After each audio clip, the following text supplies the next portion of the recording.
나는 기꺼이 박 대통령의 변호인단에 참여할 것이다. 그것이 변호사 윤리 규칙에 따른 변호사의 책무이기 때문이다. 내가 로스앤젤레스에서 인천공항으로 날아온 것이 지난달 29일, 오늘로써 고국에 온 지 10하루째이다. 그동안 나의 동창들과 법조계의 여러 선후배, 그리고 언론계를 포함한 사회 각층의 지인들을 만나 이야기를 들었다.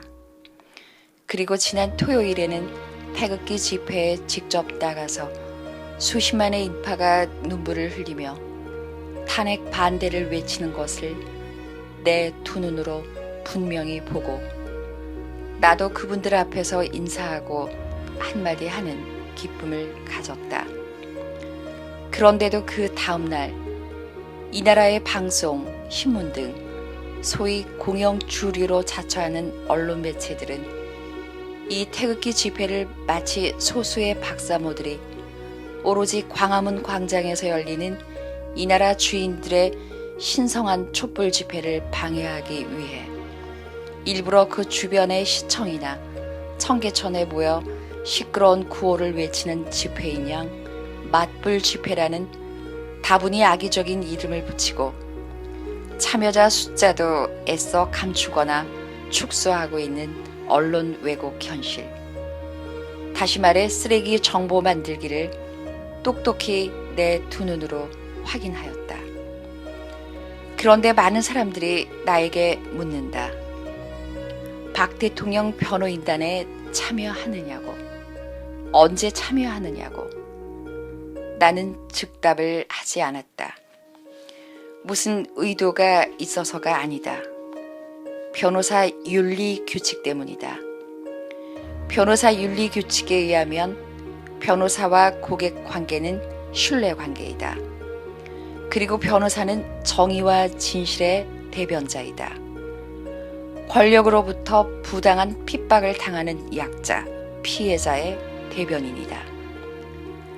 나는 지난해 11월부터 시작된 이 사건, 탄핵, 즉 12구 정변의 진행 과정을 지켜보면서 이 나라의 모든 언론이 한 날 한시에 최순실이라는 한 여인의 사소한 비리를 가지고 국정농단이라는 조선시대의 어마어마한 탄핵 용어를 써가며 의도적이고 계획적이고 악의적인 쓰레기 보도를 숨가쁘게 쏟아내고 연이어서 어린 학생들까지 나와 촛불 집회에서 박 대통령의 하야를 외칠 때 이미 언론 노조와 교원 노조를 장악하고 있는 이 나라의 소위 진보 좌파들이 정권 쟁탈의 의도를 가지고 대한민국 헌법이 보장한 언론의 자유와 집회의 자유를 악용하고 있으며 만일 박 대통령이 하야를 거부하면 야당이 지배하는 국회가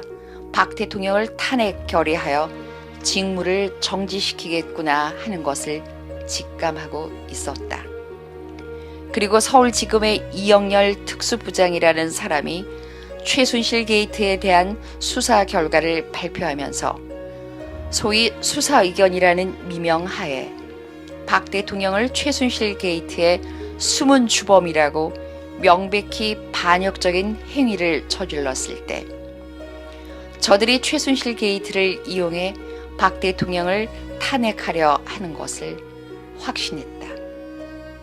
그리고 이어서 2016년 12월 9일 국회가 번갯불에 콩볶아 먹듯이 단 며칠 만에 졸속으로 탄핵 소추를 의결했을 때 이건 탄핵이 박 대통령의 헌법 파괴, 법률 위반을 응징하여 나라의 법치 질서를 되찾기 위한 순수한 탄핵이 아니라 언론, 검찰, 국회의 의도적인 권력 쟁탈극, 즉 조선시대 당쟁의 재판임을 확신하게 되었다. 며칠 뒤 친지로부터 탄핵 소추장을 전해받아 읽어보고는 그 소추장의 치졸하고 엉성한 법리 구성과 논리 구성, 용어 사용에 아연실색했다. 과연 이것이 이 나라 국회의 역사적인 탄핵 소추장인가? 과연 이 소추장을 쓴 사람이 법률가가 맞는가? 과연 이 소추장을 읽어본 국회의원이나 국민은 몇 명이나 되는가?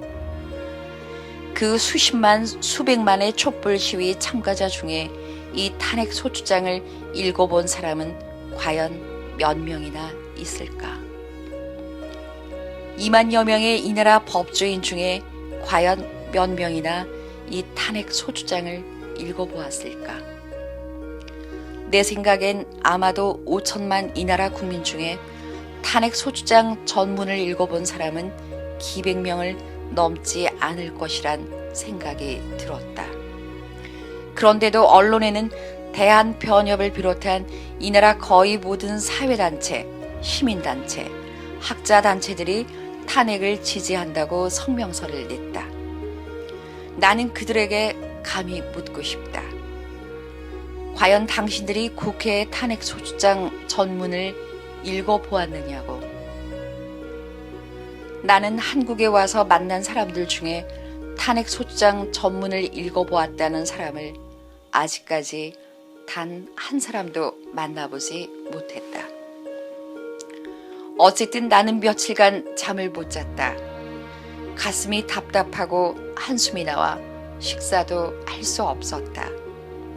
쓰레기 언론의 눈과 귀, 입을 모두 봉쇄당해 질식 상태에 이른 이 나라 국민들에게 나라도 법조인으로서 진실과 정의를 알려야 한다는 사명감이 생겼다. 그래, 저들이 매일 매시간 매번 쏟아내는 싼더미 같은 쓰레기 정보들에 우리 국민이 모두 숨막혀 질식사하기 전에 나라도 진실과 정의의 새바람을 불어넣어 나의 동족과 나라를 살리는 응급 구조 작업을 해야 한다고 다짐했다. 나의 동족과 조국을 위해 이런 의로운 일을 하다 죽으면 영광이라고 생각했다. 본론에 들어간다. 이 탄핵 소추는 헌법상의 적법 절차에 맞지 않는 위헌 위법의 탄핵 소추이다. 이 탄핵 소추장에 적힌 내용들은 법리에도 맞지 않고 적법한 증거도 없다. 순전히 쓰레기 언론 보도와 정권 찬탈의 야욕에 사로잡힌 당쟁 정치인들의 일방적인 심증뿐이다. 이제 와서 부랴부랴 박영수 특검을 시켜 마구잡이로 사람을 잡아들여 억지 자백을 받아내서 그걸 가지고 헌재에 이미 제출된 탄핵 소추장을 고쳐서 억지 탄핵 심판을 끌어내려고 한다. 그러나 그런다고 하여 이미 저질러진 소추 절차의 위헌성, 위법성이 없어지는 것이 아니다. 뿐만 아니라 이미 적법 수사도 증거도 없이 마구잡이로 탄핵 소추한 연후에 사후에 수사하여 증거를 제출하는 그 자체가 증거에 의한 소추를 요구하는 헌법의 적법 절차 원칙에 위반된다. 더 나아가 권성동 국회 법사위원장이 국회의 동의 절차도 없이 멋대로 탄핵 소추장을 변경하는 그것도 위헌이다. 왜냐하면 탄핵 소추장의 내용을 변경하려면 탄핵 소추장의 결의 때와 마찬가지로 국회의원 3분의 2의 찬성이 필요하기 때문이다. 이와 같이 이 탄핵 소추는 절차와 내용, 탄핵의 동기 등 모든 것이 위헌 위법이다. 그렇다면 그 탄핵의 직접 상대방인 박근혜 대통령은 국회의 이런 위헌 위법한 탄핵 소추 결의로 직무가 부당하게 정지된 피해자이다. 더 나아가 이 나라의 쓰레기 언론의 거짓 정보 만들기, 검찰의 위법한 검찰권 행사, 특검의 야만적인 인권 침해의 피해자가 아닌가. 대통령도 한 사람의 국민이다. 모든 국민은 변호사의 조력을 받을 헌법상의 권리가 있다. 최순실이라는 나쁜 친구를 두었기 때문에 쓰레기 언론과 소통을 하지 못해서 재판이 길어진다면 나라가 시끄럽기 때문에 인간 박근혜가 무조건 죽어 주어야 한다는 야만적이고 잔인한 비인도적, 비인간적 논리에 나는 동의할 수 없다. 정치를 잘못했기 때문에 대한민국 국민이 아니란 말인가?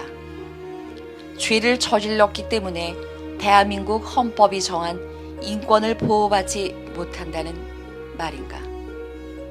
박사모가 되어야만 박근혜 대통령을 변호할 자격이 있고 나같이 박사모가 아닌 사람은 박 대통령을 변호할 자격이나 책무가 없단 말인가?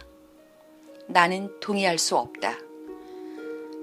내가 이 나라의 변호사인 이상 피해자 박근혜가 위헌 위법한 탄핵 소추의 억울한 희생자가 되지 않도록 법정에 나가 그를 변호하는 것은 변호사의 당연한 책무라고 나는 확신한다. 나는 정통파 순수 법치주의자이다. 위헌 위법한 탄핵 소추의 피해자 박근혜 대통령이 공식적으로 개인적으로 나에게 도움을 청하면 나는 기꺼이 그 요청을 받아들여 최선을 다해서 나의 고객을 도울 것이다. 그것이 변호사인 나의 직업 윤리이다. 나와 뜻을 같이 하는 이 나라 모든 변호사에게 동참을 간곡히 호소한다.